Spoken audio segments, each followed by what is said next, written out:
Thank you Squarespace for sponsoring this video. All of the photos that you're going to see in today's video were developed and scanned by Speedy ePhoto. I literally dropped off these two rolls at 4 p.m. today. I had my scans back by 5. It's unbelievable. It doesn't make any sense. For the next month and a half, you can get 10% off all film developing and scanning orders. If you're interested, there's more information in the description. Today we're going to be talking about getting your camera so close to your subject's face it makes them feel uncomfortable. If that sounds like something you might be interested in, then the ultra rare close-up lens diopter for the Pentax 6x7's 105mm f2.4 lens might be for you, if you can find one. I've been shooting the Pentax 6x7 system since 2020, and it wasn't until 2022 that I even knew that this accessory for the camera existed. I went down to visit my buddy Raphael in LA, and we did a little studio portrait session at his house, and he busted out this filter, and I quite liked the experience while shooting with it, and I really enjoyed the results. So ever since then, I've been keen to try to find one for myself, but it turns out these are very, very, very hard to find. Just a couple of months ago, Raphael texted me a link to an eBay post and said, hey, I think there might be one up for sale. Without any hesitation, pulled the trigger. It was like 80 bucks. And now I have myself an S82 close-up lens diopter for the Pentax 6.7. Disclaimer. Before I continue talking about the close focusing diopter for the Pentax 6x7, it is important to note that similar close focusing distances can be achieved using extension tubes. Extension tubes are more readily available and cheaper than the close focusing diopter is. In no way, shape, or form am I saying that the only way to achieve a closer focusing distance is by using the S82 close focusing diopter. Extension tubes are also an option. The main use case I envisioned utilizing this diopter for when I picked it up was close-up portraits of people, obviously with the 105 lens, and I pictured myself shooting them at f2.4.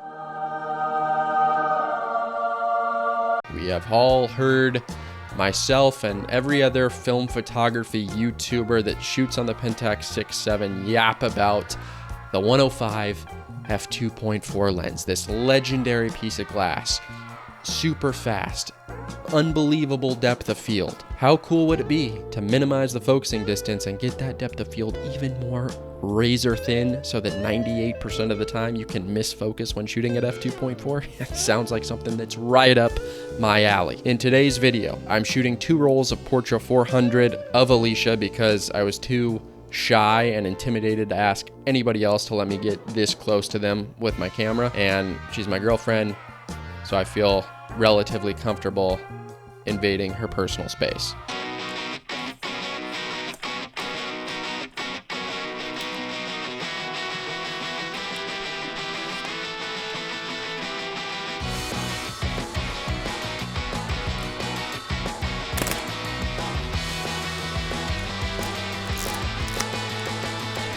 How'd you feel about that? You think that was good? Should we do one more just to be safe?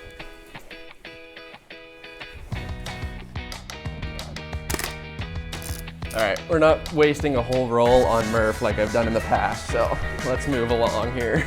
All right, first shot's gonna be at f2.4, and then we'll do one at f5.6 as well.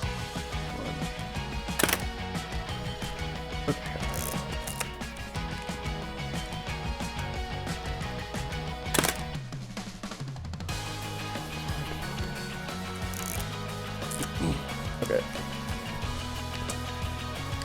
So one of the alluring aspects of this filter, I think, is the desire to shoot at f2.4, because we already know how cool the results can be when you just shoot this lens regularly at f2.4. It gives that kind of large format look. When we're cutting the minimum focusing distance in half, that depth of field is going to be razor thin. If my calculations are correct, when you're shooting this lens without the diopter at f2.4 at the minimum focusing distance of 1 meter, our depth of field is about 0.08 feet, or about 1 inch. When using the diopter, that reduces our minimum focusing distance to about half a meter, thus reducing our depth of field at f2.4 to 0.02 feet, or about 1/4 of an inch. I think when you pick up a close focusing diopter or an extension tube, you're gonna immediately wanna be like, okay, let's shoot this at f2.4.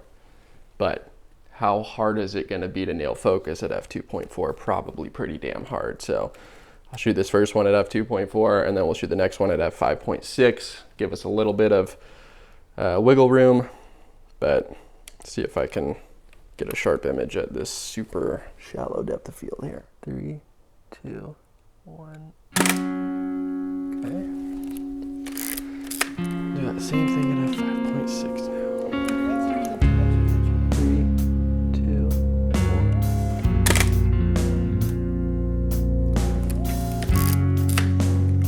1. Holy shit. We're actually off to a good start, which is incredibly surprising. Saw these right away and was pretty pumped, and Alicia was pretty pumped too.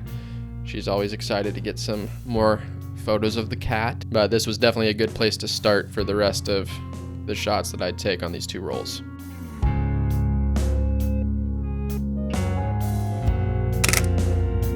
I really like this detail shot of Alicia's necklace. I can see myself utilizing this diopter to shoot more of these types of photos out in the real world when I meet people on the road or whatnot, and maybe they have an item that is sentimental to them, or there's a unique part of their clothes that I think would make for an interesting photo, or even photographing people's hands can be interesting sometimes. And I think getting that little extra bit closer to whatever it is that you're photographing from a detailed perspective is kind of cool and fun to experiment with from time to time. Another thing about the close-up lens diopter is that when you get it, you're always going to be wanting to shoot at the minimum focusing distance, but you can extend the focusing distance all the way out to infinity.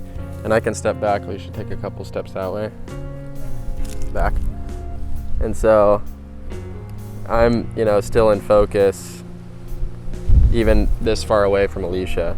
So just because you have the close focusing diopter on doesn't mean you always have to be zoomed or focused all the way in to 1 meter on the 105 lens. You can back it up to infinity and still take photos from about this far away and have it be in focus. But for the sake of this video, we want to test the absolute minimum focusing distance, so that's what we're going to do with all these shots. All right, so this first one is at f2.4 again. It's definitely even harder to nail focus now that the ND's on, but we'll try our best here. All right, ready? 3, 2, 1. That was out of focus for sure. Tell. It's so hard not to drift. I know, it's really difficult. Really bummed that I missed focus on this photo. This was actually kind of the only photo that I very noticeably missed focus on, and I think it was probably going to be one of my top 3 from the 2 rolls had I nailed focus. But you can definitely see, this is a prime example of just how shallow this depth of field is. We got hair that appears to be level with her eye line in focus, but her eyes are out of focus. And kind of made for a funny effect just seeing how out of focus her nose is. It's just unreal how accurate you have to be when you're using this diopter. A lot more sunlight on this one, so the lighting's gonna be a little different, but shooting at f5.6, 1/1000th of a second. All right, and I'll give you a countdown here. 2, 1.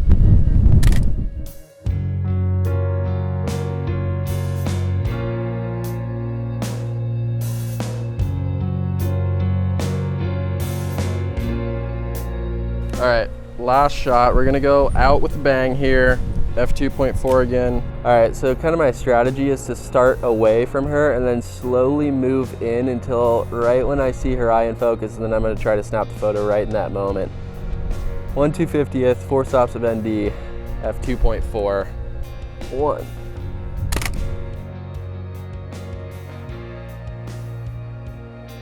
Okay, I felt no confidence with any of those images that I shot at f2.4, except possibly the one on Murph, which would be funny. So I'm just gonna load up one more roll really quick, blast through this, because Alicia has to go work, unlike what I do for a living, make these silly videos. But anyway, I'm gonna load up this, literally fly through 10 pictures and shoot them at f2.4 and just hope that one is in focus. Just pray. All right, here we go. Ready? 3, 2, 1. already felt better about that one than all the other ones. Okay, 3, 2, 1. I'm not blinking, I'm like, my eyes twitch to the better.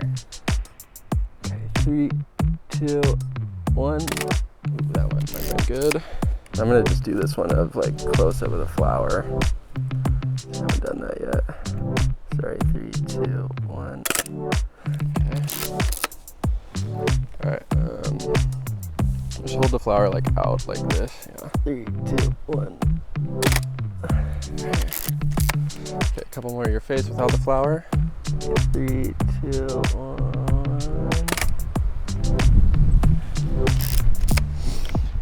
All right, and then I'm doing the rest at f5.6. 3, 2, 1. So windy. And then eyes at me if you can. Yeah. 3, 2,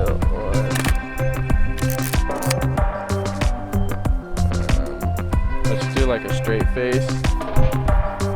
3, 2, 1. Last one.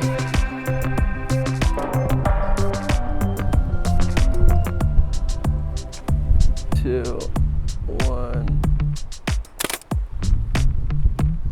All right. Let's pray that between 20 photos, I could get one in focus. Well, to my astonishment, the majority of these photos actually turned out pretty damn good. Did not have high expectations for particularly the images that I shot at f2.4, but holy smokes, the majority of them are pretty solid. Definitely missed focus a couple of times here and there, but the method that I was using to focus actually seems pretty reliable.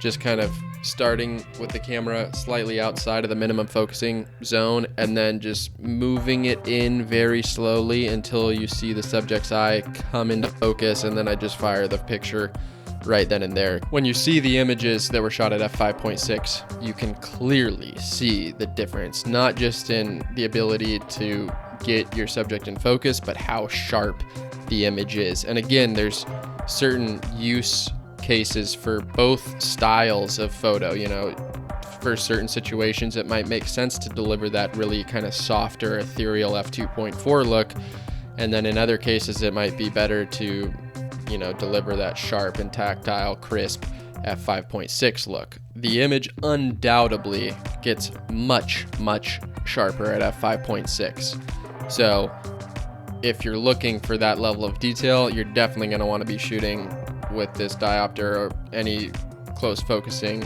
accessory, you know, at f5.6, f8 even, but it is fun to mess around with f2.4, especially if your storytelling scenario could benefit from that look.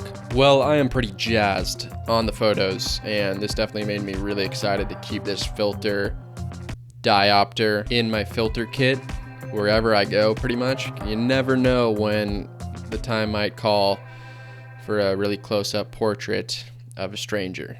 Nothing like making people feel a little uncomfortable when you're taking their photo. Anyway, if you're interested in spicing up some portrait work, or you want to have an excuse to get within breathing space of your subjects, close-up lens diopter or some extension tubes might just be up your alley. All right, thanks for watching. I'll catch you on the next one. Peace.